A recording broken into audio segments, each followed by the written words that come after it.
అందరికీ నమస్తే. Big breaking news అని చెప్పొచ్చు. ఏదైతే మరి తెలంగాణ ప్రభుత్వానికి సుప్రీంకోర్టులో ఊరట లభించిందనే చెప్పొచ్చు. బీసీలకు 42% రిజర్వేషన్లు కల్పిస్తూ జీవో 9 తెచ్చారు. మరి దానికి వ్యతిరేకంగా మరి దాన్ని తొలగించాలని చెప్పేసి వంగా గోపాల్ రెడ్డి అనే వ్యక్తి సుప్రీంకోర్టులో అయితే పిటిషన్ అయితే దాఖలు చేశారు. మరి సుదీర్ఘ విచారణ తర్వాత ఆ పిటిషన్ అయితే డిస్మిస్ చేసింది సుప్రీంకోర్టు ధర్మాసనం.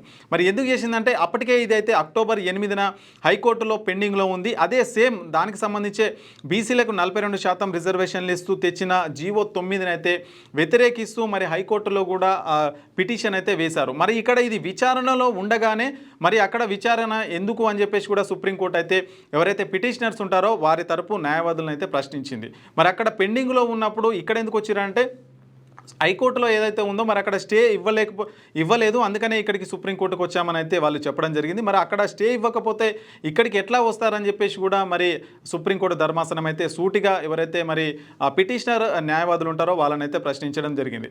సో ఇప్పటికే ఇది అక్టోబర్ 8వ తారీఖున స్థానిక సంస్థల ఎన్నికలకు సంబంధించి కీలక తీర్పు అయితే ఆ రోజు అయితే రావాల్సి ఉంది. మరొక వైపు 9న స్థానిక సంస్థల ఎన్నికల నోటిఫికేషన్ ఏదైతే ఉందో అది ఉంది. మరి ఈ రెండు ఇక్కడ ఉన్న తరుణంలో మరి అక్కడ పెండింగ్లో ఉన్నగానే ఇక్కడికి ఎందుకు వచ్చిరని చెప్పేసి కూడా సుప్రీంకోర్టు అయితే చెప్పడం జరిగింది. మొత్తానికైతే ఏదైతే పిటిషన్ ఉంటుందో స్థానిక సంస్థల ఎన్నికలు 42% జీవోను రద్దు చేస్తూ దాఖలైన పిటిషన్ ఏదైతే ఉంటుందో దాన్ని అయితే మరి డిస్మిస్ చేస్తూ సుప్రీం ధర్మాసనం అయితే ఒక కీలక తీర్పు అయితే ఇచ్చింది. ఎందుకంటే మరి అక్టోబర్ 8న హైకోర్టులో ఉంది, మరి అక్కడ ఉండగానే ఇక్కడ రావాల్సిన అవసరం లేదు అని కూడా సుప్రీంకోర్టు వాళ్ళకైతే సూచించడం జరిగింది. సో ఇక దీంతో మరి ఇప్పుడు కీలక తీర్పు ఏంటంటే మరి తెలంగాణ ప్రభుత్వానికి కొద్దిగా ఊరట అయితే లభించింది. సుప్రీంకోర్టులో ఏం జరుగుతుంది, మరి స్థానిక సంస్థల ఎన్నికలకు అనుకూలంగా ఉంటుందా వ్యతిరేకంగా ఉంటుందా అన్న తరుణంలో మొత్తానికైతే ఇక్కడ అనుకూలంగా తీర్పు వచ్చిందని అయితే చెప్పొచ్చు. ఎందుకంటే అక్కడ సుప్రీంకోర్టుతోనైతే ఎలాంటి సంబంధం ఉండదు. ఇప్పుడు హైకోర్టుతో ఇప్పుడు ఇక్కడ అక్టోబర్ 8వ తారీఖున అది హైకోర్టులో అయితే మనకు తీర్పు రావాల్సి ఉంది. ఇక దాని మీదనే స్థానిక సంస్థల ఎన్నికలు జరుగుతాయా లేదా అనే విషయం అయితే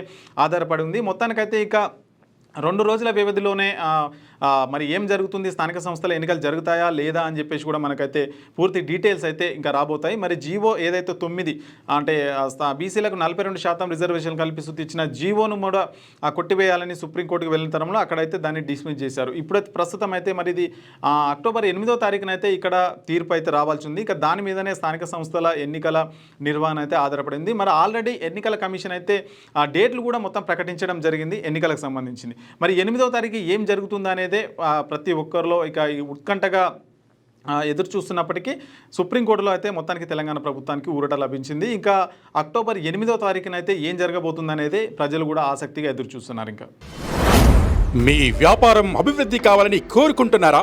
అయితే వెంటనే క్యూనస్ని సంప్రదించండి.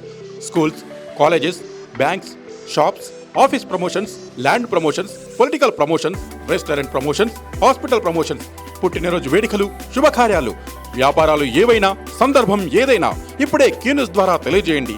మీ వ్యాపారాన్ని అభివృద్ధి చేసుకోండి.